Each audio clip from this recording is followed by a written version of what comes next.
I said give it to me, stupid!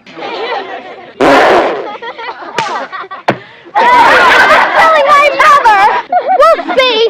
Mrs. Olison's daughter Nancy deliberately provoked Blanche the orangutan. She got scratched during a fight over a ball. Mrs. Olison immediately called the police, claiming a wild beast had attacked someone in town. The sheriff arrived and cited the law against keeping wild animals. He demanded Blanche be put down. Edward watched the sheriff raise his shotgun, his heart torn apart with anguish. He took the gun from the sheriff and said he wanted to end this himself. He led Blanche deep into the woods. A single gunshot echoed, and then silence. Edward returned, carrying a heavy burlap sack. He dug a hole and buried it with his own hands. The sheriff confirmed the deed and left, but they didn't know the shot was fired into the air. They hid the surviving Blanche in the Wilders' barn. One night the barn caught fire. The Wilders' newborn baby was still inside. In that critical moment, Blanche rescued the crying infant. Porter wrote down this story and sent it to major newspapers back east, but Mrs. Olison discovered Blanche was still alive. She called the sheriff again.